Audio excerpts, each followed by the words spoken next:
그래서 기대 효용 이론을 볼 거야. 기대 효용 이론.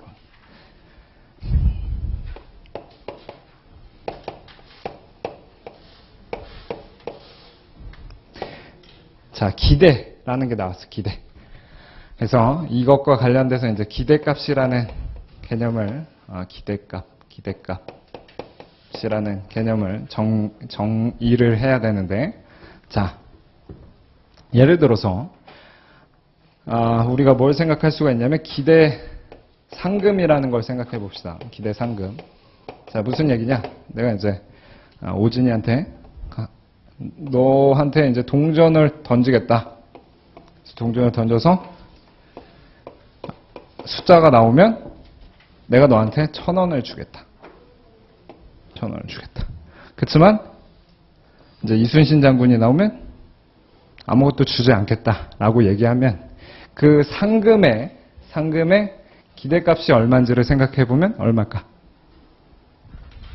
상금의 기대값은 500원. 500원이지, 그치? 500원이야. 그럼 이 500원이 어떻게 계산됐어요? 어떻게 계산됐지? 첫 번째 경우의 수의 상금에다가 그 경우의 수가 나올 확률 2분의 1을 곱하고 두 번째 경우의 수의 상금에다가 그 두 번째 경우의 수가 나올 확률을 곱해서 더하면 그게 기대값이지. 기대값이. 그 얘기는 뭐냐면 경우의 수가 여러 가지가 있는 거야.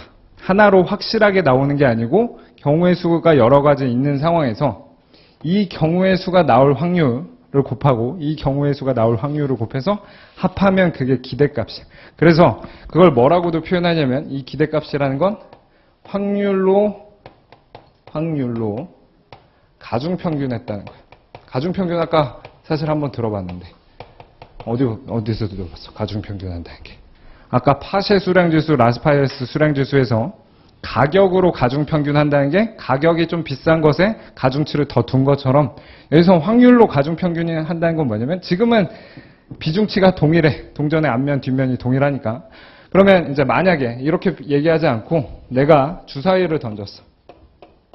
주사위를 던져서 자, 1과 주사위 눈이 하나 나오거나 두 개가 나오면 1,000원을 주고 나머지 경우의 수에서는 내가 안 주겠다 하면 이놈의 가중치는 얼마가 되는 거야? 6분의 2가 되는 거고 이놈의 가중치는 6분의 4가 되는 거겠죠. 그래서 각 경우의 수를 확률로 가중평균한다는 게 그 가능성이 더 크면 거기에 가중치를 더 주는 거고 그 가능성이 적으면 그 가중치를 덜 주는 거지. 그래서 지금과 같은 상황에서의 기대값을 계산해 보면 얼마예요? 여기서는 아까는 500원이었는데 지금과 같은 상황에서는 기대값을 계산해 보면 1000 곱하기 6분의 2 그리고 0 곱하기 6분의 4니까 3분의 얼마? 2000인가? 3분의 2000? 3분의 1000인가? 3분의 1000. 나보다 낫네. 그렇지. 3분의 1000이라는 거야. 대충 이게 333.333이니까 기대 상금이 떨어지는 거죠. 그래서 이 상금을 벌 수 있는 확률이 떨어졌으니까 그 확률로 가중평균한 기대값은 떨어지겠지. 너무 어렵지 않죠? 직관적으로 당연히. 그래서 기대값이라는 건 각 경우의 수의 값과 그리고 그 각 경우의 수가 나올 확률을 곱해서 더해주면 그게 기대값이라는 거야. 자, 그러면 이제 여기서 나오는 건 두 가지예요. 기대값으로 나오는 개념은 두 가지. 하나는 기대 소득이고 하나는 기대 효용이라는 게 있어. 그럼 얘는 당연히 소득의 기대값일 것이고 얘는 효용의 기대값이야. 소득의 기대값이고 얘는 효용의 기대값. 무슨 소리야? 소득은 앞에서 계속 소득은 얼마로 주어져 있다 이렇게 했는데 이제 소득이 주어져 있지 않는 거야. 예를 들어서 불확실한 상황. 그래서 사고가 나거나 불이 날 수도 있겠지. 사고가 나거나 사고가 나지 않거나 이런 상황을 많이 얘기를 해. 예를 들어서 내가 사고가 나지 않는다. 내가 재산이 있는데 집이 있는데 그 집의 재산 가치가 10억이야. 그랬으면 좋겠지만 10억짜리 내가 자산이 있어. 그럼 사고가 안 나면 당연히 내 재산 가치는 10억인데 불이 홀랑 탔어. 그러면 그때 자산이 다 홀랑 타고 없어져가지고 그때는 자산이 0원이라고 표현해 봅시다. 10억 0원. 자, 그럼 그 상황에서 이 기대소득은 어떻게 되는 거야? 경우의 수 하나는 10억이고 하나는 0원이니까 이것을 뭘로 가중평균해야 되냐면 확률로 가중평균을 해야 되겠죠. 그러려면 뭘 알아야 돼? 사고 발생 확률을 알아야 되겠죠. 그럼 예컨대 사고 발생 확률이 10분의 1이라고 해봐. 그리고 얘가 10분의 여기 반대로 여기가 10분의 내가 잘못 써야지. 사고가 나면 0원이지, 그치? 이걸 뒤집어서 얘기해서 사고가 났을 때 0원. 여러분들 다 개떡같이 말해도 철떡같이 알아들었지? 사고가 안 나면 자산이 10억일 거고 사고가 나면 불이 나서 자산이 0원이 되겠지. 자, 그러면 그리고 이제 사고 날 확률을 이제 10분의 1이라고 생각을 해봅시다. 자, 그럼 그 상황에서 소득의 기대값을 한번 계산해 보자는 거예요. 소득의 기대값. 그럼 나는 소득이 10억일 수도 있고 얼마일 수도 있어? 0일 수도 있는 거야. 근데 10억이 될 가능성은 얼마냐면 사고가 안 날 확률이니까 사고가 날 확률이 10분의 1이면 사고 안 날 확률은 얼마야? 10분의 9지? 그래서 여기 10분의 9 곱하기 그 다음에 여기다가는 뭘 곱해요? 10분의 1을 곱해서 자, 얘가 확률을 가중치를 줘서 더한 거지. 얘가 기대소득이야. 기대소득. 얘가 기대소득. 그럼 그 값이 얼마예요? 9억이라는 거죠. 9억. 자, 그러면 이게 이제 소득의 기대값이라면 기대 효용이라는 건 효용의 기대값이야. 효용의 기대값. 그럼 뭐냐? 이 얘기를 하려면 효용 함수를 알아야 돼. 효용 함수를 알아야 이걸 얘기를 할 수 있을 텐데 우리 앞에서 배운 효용 함수는 뭐였어요? 뭐 배웠지? 앞에서 배운 효용 함수는?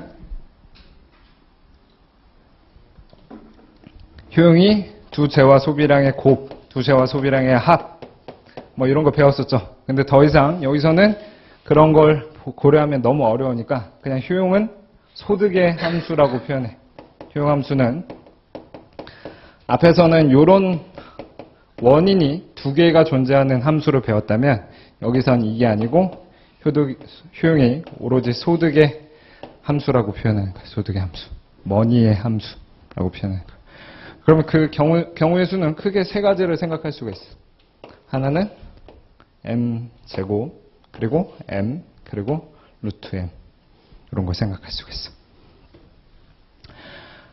자, 그러면 그것을 여기다 한번 그려봅시다. 왜 그래? 힘들어? 힘들어도 참아. 자, m에 따라서, 소득에 따라서 효용이 달라지고, 소득에 따라서 효용이 달라진다.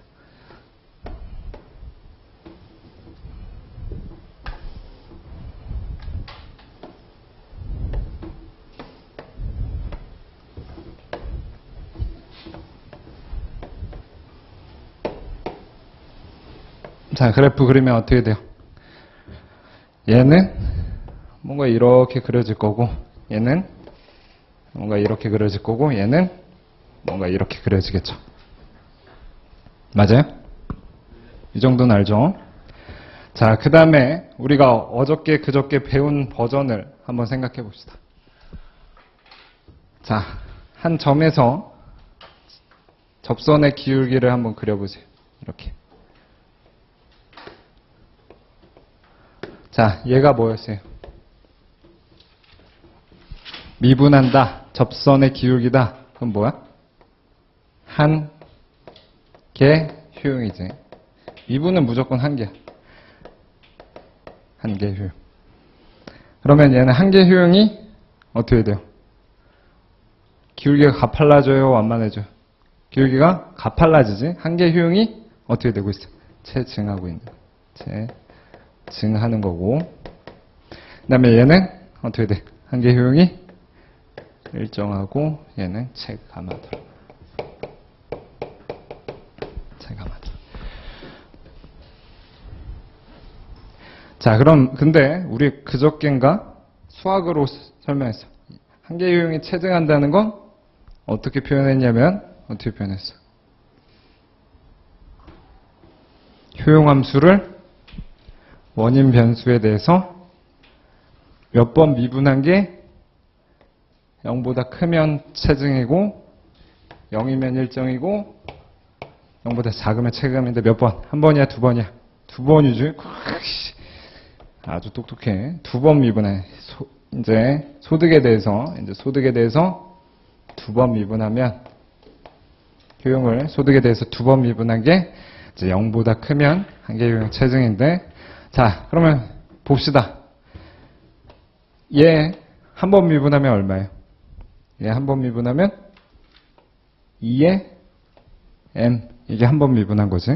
한 번 더 미분하면 얼마? 2네. 0보다 크네. 그렇기 때문에 한계의 효용이 체증한 거고, 얘 한 번 미분하면 얼마예요? 1. 한 번 더 미분하면 0. 그래서 얘는 한계의 효용이 일정한 거고, 얘는 미분하면 뭐 된다고 그랬어?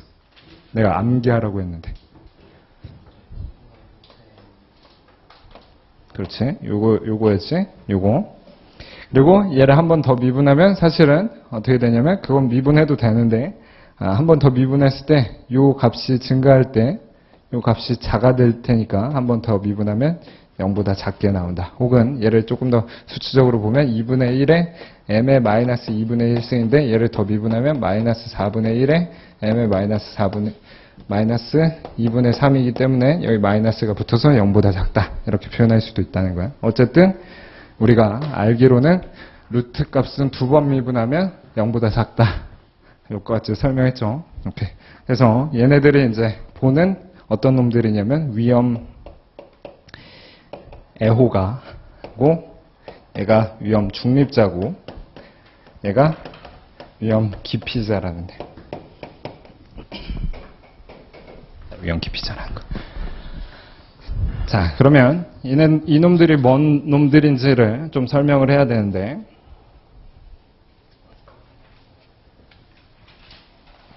자, 얘네들을 왜 얘기하고 있었냐면 기대 효용이라는 얘기를 하고 있었죠. 기대 효용. 자, 근데 아까는 이제 뭐 사고가 안 나면, 여기 10억이었고 사고가 나면 이제 0원인 상황을 생각했는데, 금액이 너무 크니까 이거를 100만 원이라고 보자. 100만 원. 즉 쉽게 생각해서 뭘 생각하면 되냐면, 내가 아프지 않으면 월 소득을 이제 100만 원씩 벌 수 있는 거고, 내가 아프면 전혀 소득을 창출하지 못해서 이제 0원이 되는 그런 상황을 봅시다. 아프면 누워있겠지. 누워있어. 이렇게. 자, 그래서 그 상황을 볼 건데, 자, 기대 효용이라는 건 아까 말했다시피 뭐의 기대값이냐면 효용의 기대값이야. 효용의 기대값. 자, 그러면 이제 경우의 수는 아프지 않거나 아프거나. 그럼 경우의 수의 확률을 알아야 되겠죠. 그럼 예를 들어서 아플 확률이 10분의 1이라고 또 봅시다. 10분의 1. 그리고 안 아플 확률이 10분의 9라고 봐봐. 자, 그러면 이제 효용의 기대값을 봐야 되는데, 아까 소득의 기대값과 다르게 당연히 이제 아팠을 때의 효용이 있을 것이고, 즉 아플 때의 효용이 있겠지. 아플 때의 효용이 있을 것이고, 안 아플 때의 효용이 있을 텐데, 효용은 아까 뭐에 의해서 결정된다고 했었냐면 소득에 의해서 결정된다고 했어요. 지금 효용이랑 U라는 게 M의 함수. 자, 그러면 지금 세 가지 경우를 생각할 수가 있는데, 자, 이제 그걸 뭐라고 표현했냐면 U bad, 아플 경우 bad, U good이라고 표현을 해봅시다. U bad, U good. 그럼 이거는 다름 아닌 소득이 없을 때의 효용값이 될 것이고, 이거는 소득이 100만 원일 때의 효용값이 되겠네. 소득이 100일 때의 효용값. 자, 그러면 그때 우리 아까 봤던 것 중에 세 놈 중에서 한 놈을 먼저 보고 살펴봅시다. 효용이 루트 m이라는 이런 놈의 기대 효용을 구해봅시다. 자, 그러면 보면 좋을 확률이 있고, 나쁠 확률이 있고, bad할 확률이 있고, 이제 p는 probability 해가지고 확률이라고 하고, 그다음 그때 누리는 효용이 있을 것이고, 이제 좋을 확률이 있을 것이고, 그리고 그때 누리는 효용이 있을 거야. 마찬가지로 기대 효용이라는 건 효용의 기대값이니까 각 경우에서 누리는 효용들이 있을 것이고, 그 경우의 수가 나타날 확률들이 곱해서 더하면 그게 기대 효용이야. 기대 효용. 자, 그러면 봅시다. 자, UB 같은 경우 보면 배드한 경우는 소득이 전혀 없는 상황이니까, 지금 우리 예에서는 나쁜 상황에선 소득이 전혀 없으니까 거기 집어넣으면 어떻게 돼? 루트 0 하면 되는 거니까 루트 0이 되는 거고, 그리고 지금 나쁠 확률, 아플 확률이 10분의 1이라고 했으니까 여기다 10분의 1을 곱하면 되는 거고, 추가적으로 좋을 확률은 10분의 9라고 아까 우리 모형에서 주어져 있고, 그 다음에 요 좋은 효용, 좋은 경우의 수에서의 효용은 루트 100이 되겠네. 루트 100이 된다. 자, 그럼 이 값이 얼마가 돼요? 이 값이 얼마가 돼요? 10 해서 9가 되겠네. 9. 이 정도는 할 줄 알죠? 루트 씌우면 10이고 9. 근데 아까 기대소득은 얼마였어요? 아까 기대소득은 나쁜 상황에서의 이렇게 쓸 수가 있겠지. 우리 지금 배운 버전에 쓰면 이렇게 쓸 수가 있는데, 나쁜 상황에서는 소득이 0이고 좋은 상황에서는 소득이 100이고 각각 확률이 10분의 9, 10분의 1이니까 계산해보면 이 값은 90이었어. 90. 기대소득은 90이었어. 90만 원.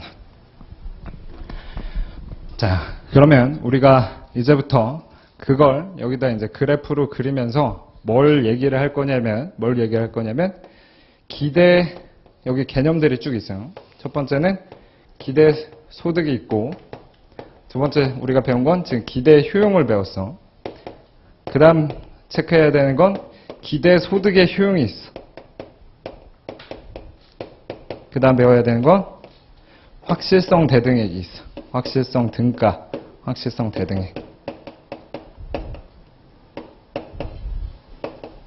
대등액 혹은 확실성 등가. 아, 발이 너무 아프네. 자, 확실성 등가가 있고, 그 다음에 리스크 프리미엄이 있고,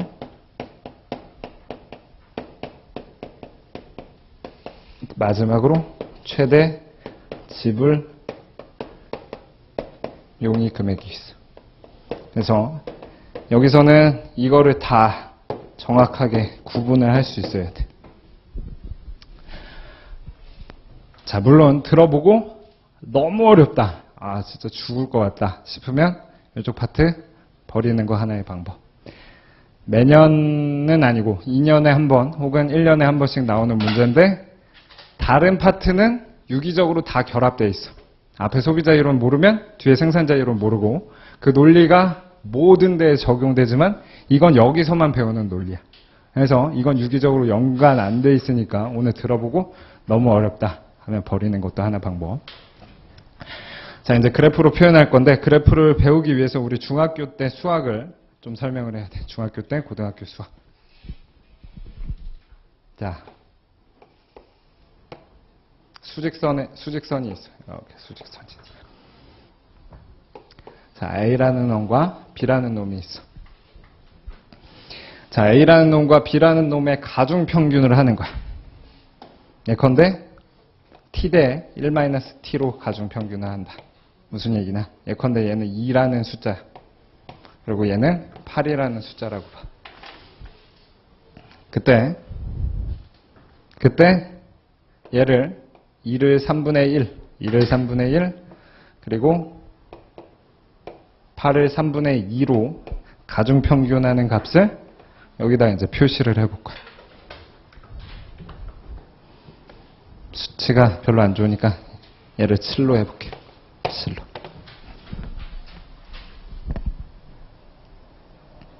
얘도 안 좋네. 5분의 1로 하자. 5분의 1, 5분의 4 해주고, 그 다음에 3, 10 이렇게 해보자. 30. 그러면 일단은 배웠어. 가중평균에 대해서 배웠으니까 그 수치적으로 계산하면 3 곱하기 5분의 1 그리고 7 곱하기 5분의 4 해서 그 값을 계산해보면 5분의 얼마가 되냐면 31이 돼. 그 값은 6.2가 되네. 여기까지는 괜찮죠? 가중평균 한다는 거. 근데 그 값은 여기 중에 어디에 표현되냐면 요쯤에 표현돼요. 3, 4, 5, 6, 3, 4, 5, 6, 3, 4, 5, 6, 7이니까 대충 요점 맞지? 그치? 요점에 표현돼. 그리고 그건 비율을 보면 얘가 5분의 1이고 얘가 5분의 4야. 다시 말해서 이제 여기 길이랑 여기 길이를 보면 얘가 5분의 1 대 5분의 4가 돼. 그리고 걔를 일반화시키면 얘가 t가 되는 거고 얘가 1-t가 돼. 그래서 두 점이 있을 때 두 점을 t 대 1-t로 가중평균하는 점은 여기가 t고 여기가 1-t야. 조심해야 되는 거. 여기 요 놈은 t에 가중평균했을 때 여기가 t가 아니고 여기는 1-t고 여기가 t야. 왜냐면 요 t 값이 커진다는 건 뭐냐면 얘한테 가중치를 더 두는 거야. 얘한테 더 가중치를 두면 요쪽으로 가겠지. A한테 더 가깝게 가겠지. 그러니까 t가 커질수록 이렇게 가는 거야. 요걸 하나 알아야 돼. 그래서 이제 이거 하나 배웠고, 자 추가적으로 이제 삼각형의 닮은 꼴을 배워야 돼. 별거 다 하지.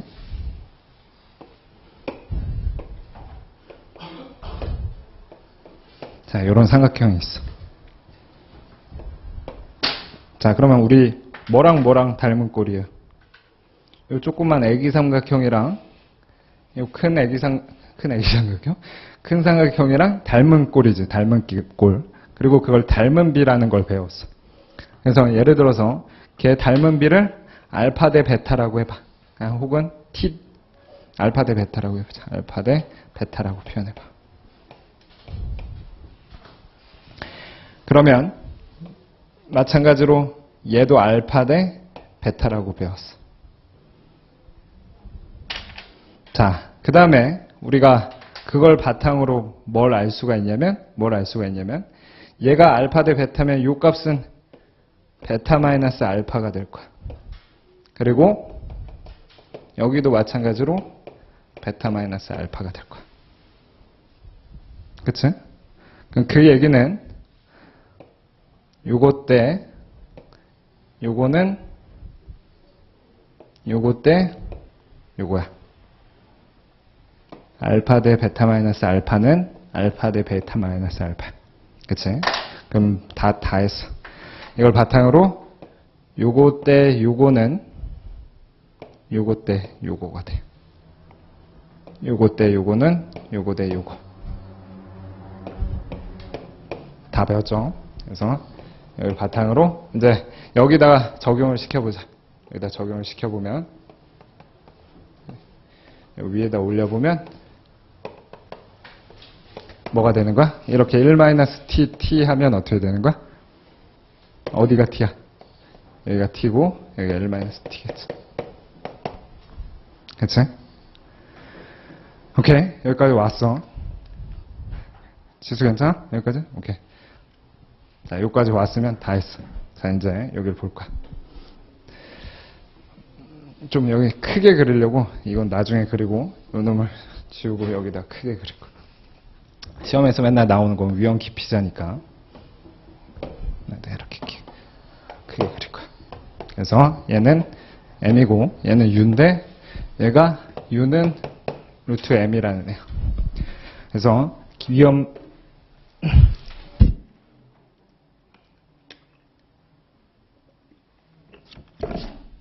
자, 지금 이걸 보고 있는데 결국은 지금 경우의 수가 나눠져 있는 거고 그걸 뭐라고 표현했었냐면 불확실성 하에서의 선택이라고 표현했어. 경우의 수가 여러 가지가 있다는 건 확실하게 나오는 게 아니기 때문에 불확실하다고 표현을 하는 거고 지금 우리 얘 같은 경우는 소득이 불나면 아예 빵이 되는 거고 불이 안 나면 얼마가 되는 거야? 100만 원이 있는 상황이야. 그치? 소득이 불이 안 나면 100만 원이 있는 거고 소득이 불이 나면 아예 없어져 버리는 혹은 아팠을 때 아프면 소득을 벌 수 없어서 0이고 사고가 나서 사고가 나면 소득이 0이고 사고가 나지 않으면 월소득 100만 원을 벌 수 있는 상황이다. 자, 그러면 그때 뭘 체크할 거냐면 기대소득을 먼저 여기다 체크해 봅시다.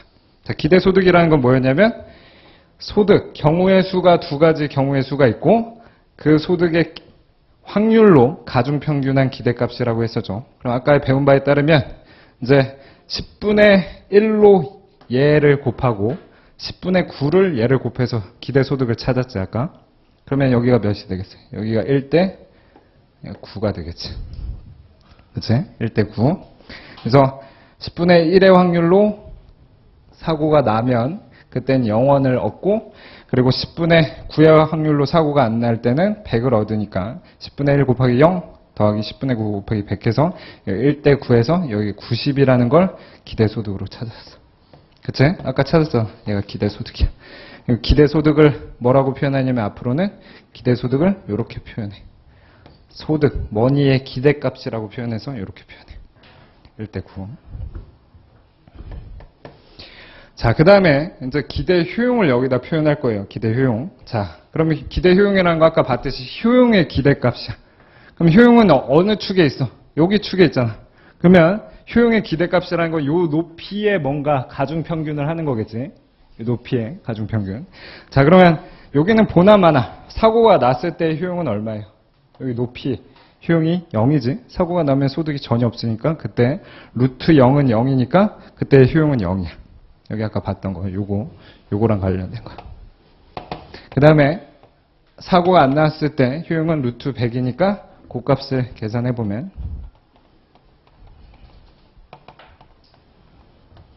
이렇게 해서 여기가 10이야.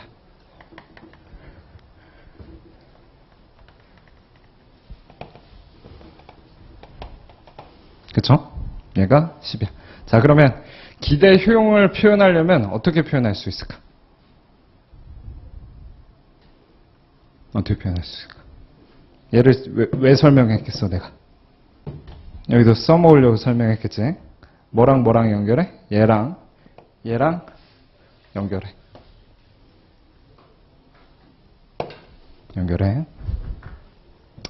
그 다음에 뭘 올려? 여기서 올려. 자, 그러면 아까 배운 바에 따르면 뭐였어? 얘 대 얘가 얘 대 얘라고 했었지. 얘 대 얘가 얘 대 얘라고 했었지. 그럼 결국은 소득의 기대값이 여기서 나왔다는 건 효용의 기대값은 어디서 나오겠어? 당연히 여기 높이겠지. 여기 높이에서 나온다는 거야. 그래서 얘가 효용의 기대값이야. 기대 효용이야. 기대 효용. 그리고 그 값은 계산을 해보면 얼마냐면 9가 될 거야. 여기 9. 여기 아까 계산한 바에 따르면 9가 나. 그래서 기대 소득, 기대 효용까지는 다 그래프로 표현했어요. 이거 오늘 복습 잘해야 돼요. 오늘 복습 안 하면 다 날아가고 다 까먹게 되니까 잘 복습하고. 자, 오케이. 거기까지 봤어. 그러면 세 번째 봐야 되는 게 뭐래? 세 번째 기대 소득의 효용이라는 게 있네. 자, 그게 무슨 얘기냐? 여기 기대 소득이라는 게 있는데 기대 소득의 효용은 일단 그래프로 표현하면 여기 90에서 올려서 효용 곡선과 만나는 여기야. 그래서 얘가 저기 세 번째 1, 2, 3, 4번이라고 해보면 계속 쓰기 힘드니까 얘가 3번이야. 요 값이 3번이야. 기대소득의 효용이야. 그리고 걔는 여러분들은 주관식 시험하는 거 아니니까 뭐 노테이션은 필요 없어. 걔는 굳이 얘기하면 이런 식으로 표현해. 기대소득의 효용이다. 이렇게 표현하는데 요 괜히 헷갈리니까 굳이 알 필요도 없어. 저게 3번이 기대소득의 효용이다. 자, 그럼 그게 의미가 뭐냐? 자, 그게 의미가 뭐냐? 지금은 원래는 불확실한 상황이야. 어떤 상황이냐? 내가 사고가 나면 소득이 전혀 없고 사고가 안 나면 100만 원의 소득이 있는 그런 불확실한 상황인데 그 불확실한 상황에서 누리는 효용이 기대 효용이야. 뭔가 불확실하지. 그래서 이럴 경우의 수가 있고 저럴 경우의 수가 있어. 그럼 이럴 경우의 수의 효용이 있고 저럴 경우의 수의 효용이 있고 그 효용을 가중평균한 게 기대 효용이야. 즉 불확실한 상황에서 누리는 효용이 기대 효용이야. 그럼 기대 소득의 효용은 뭐냐? 기대 소득의 효용은 90이라는 걸 확실하게 갖고 있을 때의 소득이야. 그럼 뭐가 다른 거야? 다르지. 정확하게 다르지. 예를 들어서 이제 내가 여러분들한테 어떤 도박을 제시하는데 내가 지수한테 야 내가 앞면 나오면 1,000원 주고 뒷면 나오면 안 줘. 근데 확실하게 500원을 주는 거. 둘 중에 뭐가 좋아? 이렇게 물어보는 거야. 어떤 걸 선택할래? 어떤 걸 선택할래? 500원 확실하게 얻는 게 좋아? 응. 우성이는 500원 확실하게 얻는 게 좋아. 이제 또 이제 지문이 같은 애가 하나 나와야 되는데 어떤 게 좋아? 올인이지, 그치? 저런 애들이 있어. 근데 저런 애들이 내가 수치만 바꿔서 얘기해 볼게. 내가 동전을 던져. 앞면이 나오면 1,000만 원 줘. 뒷면이 나오면 안 줘. 확실하게 500만 원 줘. 뻥치고 있네. 진짜로? 하여튼 그래서 이제 보통의 사람들은 지금 뭘 얘기하는 거냐면 확실한 금액을 표현한 게 그 500원이라든지 500만 원이라고 표현한 게 확실한 돈을 주는 거랑 지금 불확실한 상황에서 자 기대 금액이라는 건 뭐냐면 지금 동전의 앞면이 나오면 1,000원 주고 뒷면이 나오면 안 준다는 걸 여러 번 반복했다고 봐봐. 기대값이라는 건 뭐냐면 1,000원을 탈 수도 있고 0원을 탈 수도 있어. 불확실한데 평균적으로 그걸 많이 시행하면 평균적으로는 500원을 받는다는 거야. 그치? 근데 불확실한 상황에서 누리는 효용은 아무래도 지금과 같은 경우는 대부분의 사람들은 위험을 기피하기 때문에 불확실한 상황에서 누리는 효용은 굳지만 확실하게 그런 기대값을 갖고 있을 때의 소득은 더 높다는 거야. 확실하게 500원을 갖고 있을 때의 소득이 동전을 던져서 앞이 나오면 1,000원 주고 뒤 나오면 0원을 줄 때의 효용보다 확실하게 500원을 가졌을 때의 소득이 높다는 거야. 확실하게 500원을 가졌을 때의 효용이 높다는 거야. 그래서 지금 기대 소득의 효용과 기대 효용을 비교했는데 이 두 가지를 비교해서 기대 소득의 효용이 더 크면 얘를 뭐라고 표현하냐면 위험 기피자라고 표현하고 지금 우리가 계속 봤지. 그래서 500원을 확실하게 갖고 있는 상황을 여러분들이 동전 뒤집어서 1,000원 아니면 0원 되는 것보다 좋아했으니까 여러분들은 이제 위험 기피자였던 거고 반대로 기대 소득의 효용보다 큰 지문이 같은 경우는 위험 애호가가 되는 거야. 위험 애호가. 위험한 애야. 친하게 지내지만 위험 애호가. 위험 애호가. 자, 그러면 오케이. 내일 복습하면서 살펴보고 그 다음에 이제 확실성 대등액을 얘기를 해봅시다. 자, 확실성 대등액이라는 건 정의가 뭐냐면 수식으로 쓰면 이런 건데 수식 괜히 어려우니까 일단은 써볼게요. 확실성 대등액이라는 건 요렇게 표현해. 확실성 대등액을 certainty equivalent라고 표현해서 영어로는 그 기호로는 C2라고 많이 표현해. certainty equivalent. 그래서 이제 다음과 같은 식을 만족하는 C2가 확실성 대등액이야. 이 식을 만족하는 C2가 확실성 대등액이야. 자, 그럼 그건 무슨 얘기냐? 식을 한번 해석해보면 지금 불확실한 상황에서 누리는 효용이 있어. 불확실한 상황에서 누리는 기대의 효용이 있는데 확실한 돈을 얼마 주면 지금 불확실한 상황과 동일한 만족도를 누리는가가 확실성 대등액이야. 자, 무슨 얘기냐? 내가 이제 지수한테 동전이 던져서 앞면이 나오면 1,000원을 주고 뒷면이 나오면 0원이라는 그 옵션을 제시했을 때 그럼 그때 누리는 효용과 동일한 효용을 주는 확실하게 얼마를 주면 그 옵션이랑 무차별하냐 물어보면 얼마 주면 무차별해. 예를 들어서 내가 주소한테 그 옵션이랑 확실하게 100원 줄게 하면 어떤 걸 선택할래? 그러니까 한 옵션은 동전을 던져서 앞면이 나오면 1,000원이고 뒷면이 나오면 안 주는 옵션이랑 확실하게 100원 준다는 옵션 둘 중에 어떤 걸? 그치? 그건 너무 여기가 값이 작잖아. 그러면 100원보다는 확실성 대등액이 큰 거야. 지수 같은 경우.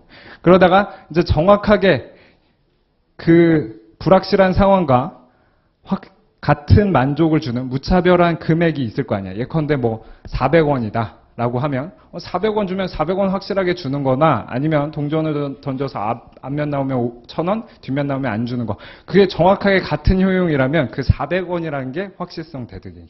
400원. 그래서 불확실한 상황에서의 효용과 같은 효용을 주는 어떤 금액이 확실성 대등이다. 자, 그러면 그걸 여기 그래프로 한번 표현을 해봅시다. 그래프로 표현하면 어떻게 될까?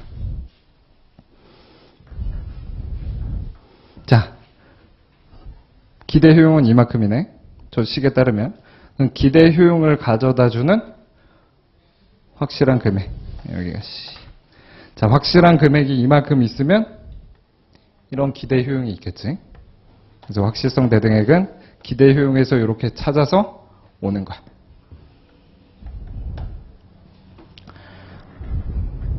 그게 확실성 대등액. 자, 마지막으로 리스크 프리미엄은 뭐냐? 얘는 뭐와 뭐의 차이냐면 기대 소득과 확실성 대등액의 차이야. 기대 소득과 확실성 대등액의 차이가 리스크 프리미엄이고 그걸 표현하면 요 놈이야.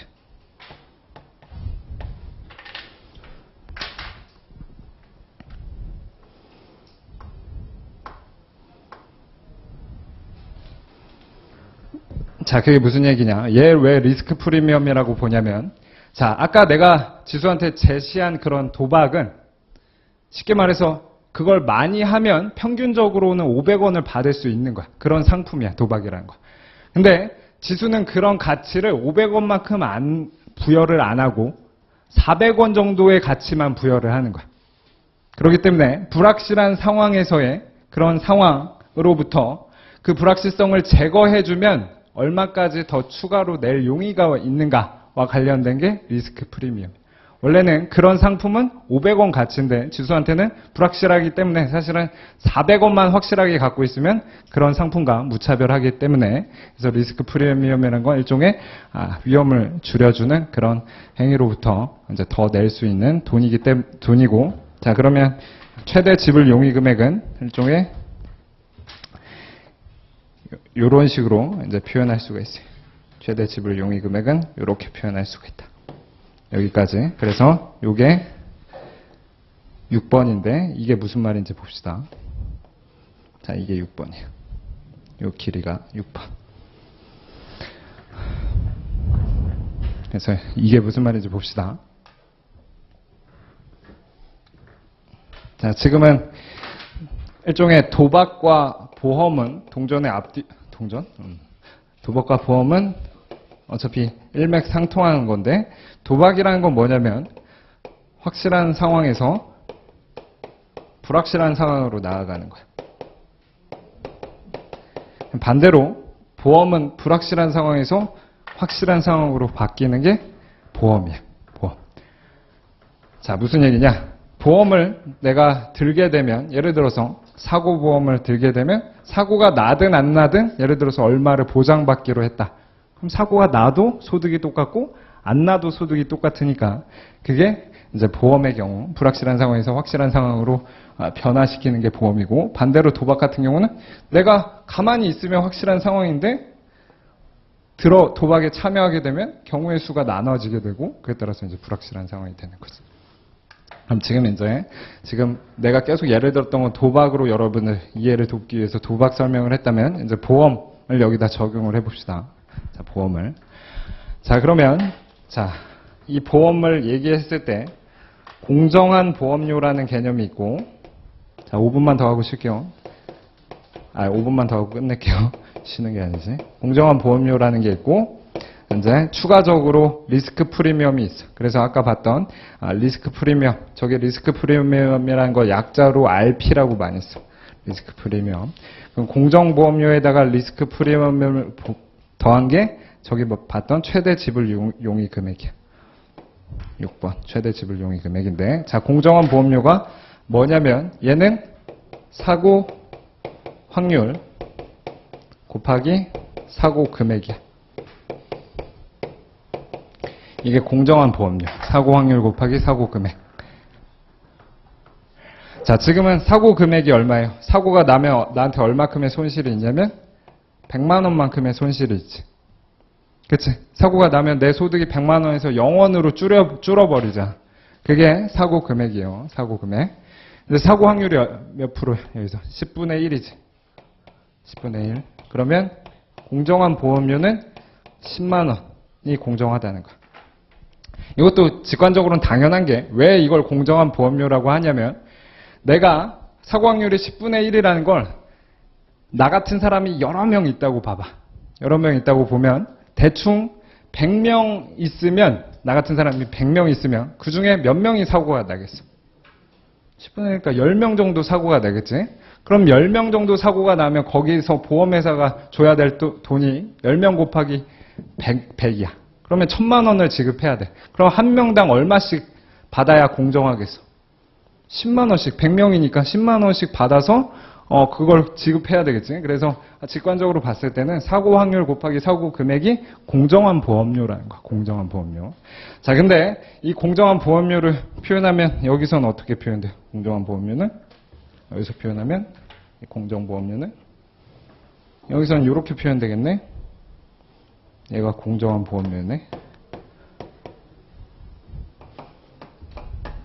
그래서 공정한 보험료에다가 아까 말했던 리스크 프리미엄까지 합하면 그게 최대 지불 용익 금액이랄까.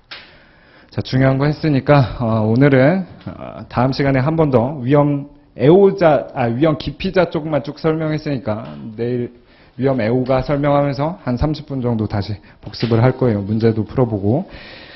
수고하셨고 그 문제 마지막으로 오늘 배운 것과 관련된 문제 적어주고 마치도록 할게요. 헛기침 하지 마.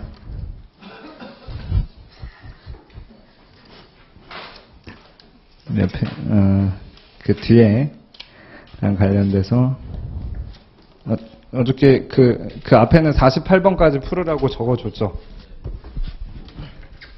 그래서, 저기 어디 있어. 아이고.